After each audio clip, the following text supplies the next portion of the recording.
Hola, buenos días a todos, saludos. Estamos aquí reunidos con representantes de cinco países: Perú, Argentina, México, Estados Unidos y Brasil. En esta oportunidad vamos a hablar acerca de la comparación de las constituciones que tenemos en estos países. Soy Caterine, tenemos también a la invitada Lourdes y a Sandro. Vamos a empezar dando las bienvenidas a ambos para iniciar nuestro podcast de Derecho Constitucional. Vamos a hacer una comparación de los países hablando por partes. Iniciamos con la parte de derechos fundamentales y vamos a empezar contigo, Lourdes. Por favor, cuéntanos un poco acerca de Perú y Argentina, cómo se manejan allá los derechos fundamentales. Muchas gracias, Caterine, por invitarme a este podcast. Ok, vamos a hablar de Perú. La Constitución peruana de 1993 dice en su artículo 1 que la persona y su dignidad son lo más importante. Eso significa que el Estado existe para servir a la persona y no al revés. Por ejemplo, si el Estado crea una ley, esa ley no puede atropellar la dignidad humana, siempre debe respetar. Además, reconoce derechos como la libertad de expresión, la salud y la educación, derecho al debido proceso. Sin embargo, en Perú, de estos derechos sociales depende del presupuesto, por lo que a veces no se cumple plenamente. Ahora voy con Argentina. La reforma de 1994 dio mucha fuerza a los tratados internacionales de derechos humanos, que tienen igual valor que la Constitución. Eso significa que si alguien siendo vulnerado en un derecho puede acudir no solo a tribunales nacionales, sino incluso a órganos internacionales, ¿no?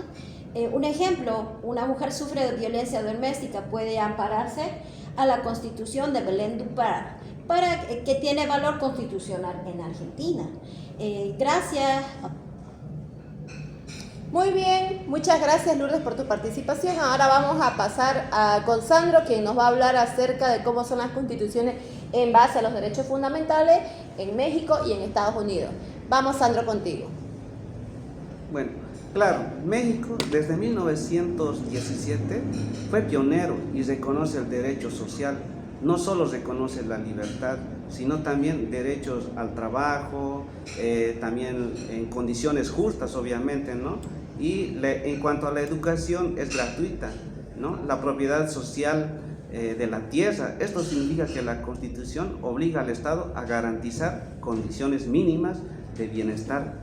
Ahora, los Estados Unidos es muy diferente, ¿no? La Constitución protege principalmente a las libertades individuales, como la libertad al culto, la libertad de expresión.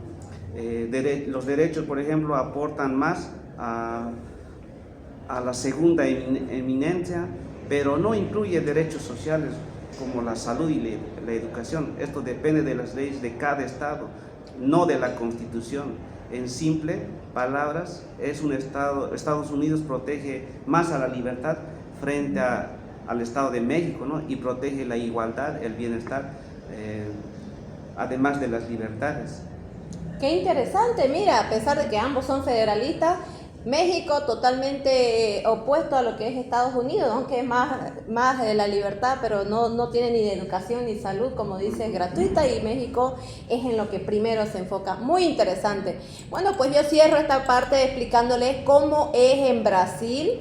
Les cuento que en Brasil, desde 1988, tenemos nuestra constitución llamada Constitución Ciudadana, porque se enfoca muchísimo en lo que son los derechos del ciudadano y ve mucho por el tema social. Por ejemplo, en Brasil, casi muy parecido a lo que es en México, para nosotros la salud es 100% gratuita. Cuidamos mucho ese aspecto, tenemos un seguro universal y también tenemos mucha protección a la educación, sobre todo que sea pública, gratuita y que sea accesible, universal. Hay protección laboral. Y vamos a explicar que reconoce también algunos derechos de los pueblos indígenas, que es muy importante en nuestra realidad actual. Brasil es uno de los pioneros en haber tomado esos aspectos. Bien, vamos a pasar a la segunda parte, que ya es la organización en sí del Estado. ¿Cómo estamos organizados? Empezamos contigo, Lourdes, nuevamente, con Perú y Argentina. Muchas gracias, Caterina. En el caso de Perú es un Estado unitario. Eso significa que las decisiones principales se toman desde un gobierno central. En Argentina es un Estado federal. Cada provincia tiene su propia constitución y cierto poder de decisión. Por ejemplo, ¿no? En Perú la educación se organiza desde el gobierno central, ¿no? Con leyes centrales y direccionadas para cada provincia. En el caso de Argentina, una provincia puede tener normas educativas propias, ¿no? Igual, apoyando a la educación siempre los dos países. Muy bien, qué interesante. Muy parecidos entonces en ambos países, ¿no es cierto? Muy bien, vamos a ver el controversial Estados Unidos y México, Sandro. Mira que en México y Estados Unidos también hay federalismo, pero en México, aunque la teoría de los estados son autónomos, en la práctica durante mucho tiempo el gobierno nacional tuvo más control. En Estados Unidos los estados tienen bastante libertad. Por ejemplo, algunos estados permiten la pena de muerte y otros no. Entonces es más como en palabras nomás México, ¿no? Pero Estados Unidos se lo toma muy en serio. Ajá. Qué interesante. Bien, y bueno, pues en Brasil también somos federalistas y somos una federación, pero lo interesante es que incluso los municipios tienen mucha autonomía. Entonces, aparte que somos un estado federal y cada departamento, digamos, tiene su autonomía, también los municipios son como mini federaciones, entonces hay mucha variedad de cómo se aplican ciertas normas en cada lugar donde ustedes se encuentren. Bien, ahora vamos a pasar al tercer enfoque de este podcast, que es el modelo económico y social. Lourdes, tú siempre empiezas con tus países. Muchas gracias, Caterina. En este caso de la economía, en Perú la economía social de mercado, ¿no? ¿Qué quiere decir esto? El mercado funciona, pero el Estado interviene si hay injusticias, ¿no? Y en el caso de Argentina combina libertad económica con función social de la propiedad. ¿Qué quiere decir? El dueño de algo puede usarlo, pero no puede hacer perjudicando a la sociedad, ¿no? En este caso de las drogas y demás cosas, ¿no? De contrabando, ¿no? Alimentos que no estén garantizados, ¿no? Tiene su derecho de poder vender, pero no puede dañar con ese producto a la sociedad. En este caso Argentina es muy rígida en ese tema. Muy interesante, o sea que yo tendría más libertad económica, digamos así, si me voy a Perú que a Argentina. Exacto. Interesante. Vamos, Sandro, contigo. Mira, México y Estados Unidos. En México se otorga al Estado el control de recursos estratégicos como el petróleo y obliga a las políticas sociales. Por ejemplo, los Estados Unidos favorecen a la iniciativa privada, los estados intervienen poco en la economía. Interesante, sí, sabíamos, ¿no? Eso que Estados Unidos es realmente el país de mayor libertad económica. Si usted encuentra petróleo en su casa, se vuelve millonario. Muy diferente como sucede en otros lugares, ¿no? En el caso de Perú, ¿no? O por el ejemplo, gobierno. si estuviéramos aquí en Bolivia, por ejemplo, el Estado toma la posesión de los recursos naturales y se lo quita al dueño del terreno. Exacto, ¿no? Incluso con los pozos, y eso lo hemos visto en Cochabamba con la guerra del agua, ¿no? Que cada uno abría su pozo y consumía el agua, no era potabilizada, ¿no? Pero ya el gobierno agarraba estos pozos y ya lo nacionalizaba, ¿no? El agua tenía que ser por medio de las instituciones, ¿no? En este caso de Zaguapá y demás. Muy bien, pues le comento que algo un poco similar sucede con Brasil. Si bien tiene un Estado muy comprometido con la reducción de desigualdades y con inversión fuerte en la salud y educación, también tiene un control sobre sus recursos naturales.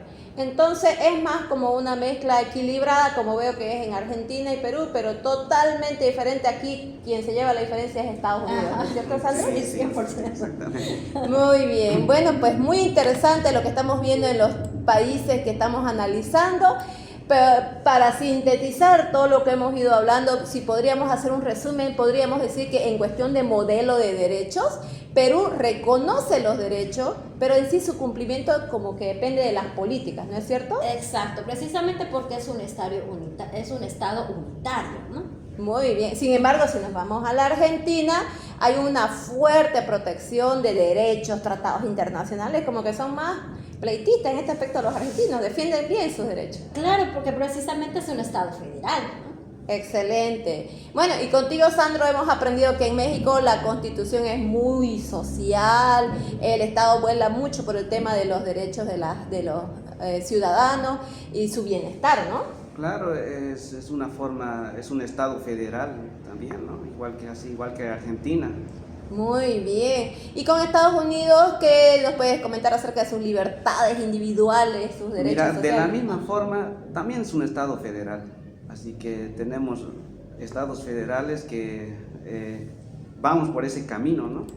Muy bien. Aparentemente en Estados Unidos estamos como que muy libres, ¿no? La ciudad, el país de la libertad. En Brasil tenemos amplios derechos sociales, sí, están garantizados por el Estado, pero aún así no me atrevo a compararme, aunque seamos un Estado federal, no me atrevo a compararme con Estados Unidos, ¿no? Entonces, diríamos que podemos concluir que el más libre en cuestión de derechos es Estados Unidos, como que ejerce más libertad. ¿Sí? Sí, es perfecto. Entonces, quizás de los latinoamericanos ya seríamos como Brasil, ¿no? Que tiene hasta sus mini municipios, mini federalismos, como estábamos diciendo. Excelente, entonces, a ver, para terminar nuestro podcast, un mensaje final, Lourdes. Ok. Cada constitución responde a su historia y a su realidad social. Muy bien, gracias, Sandro. A ver, no hay modelo perfecto, sino un modelo distinto. Exacto, muy bien. Algo que estamos aprendiendo aquí es que todos tenemos un modelo múltiple, si bien estamos con diferentes lineamientos, pero están un poco equilibrados, no son tan rígidos como en otros países, ¿no es cierto? Muy bien, entonces muchas gracias por escucharnos, hasta la próxima. Adiós. Hasta la próxima. Chao. Un gusto. Muchas gracias, licenciada Giovanna. Nosotros somos el grupo número 6. Los integrantes somos 3 personas. Mi nombre es Caterina Cenzano Castro. El mío es Sandro Franklin Vargas Rocha. Yo soy Lourdes Romero. Y esperamos que haya sido de su agrado nuestro podcast acerca de las constituciones. Gracias.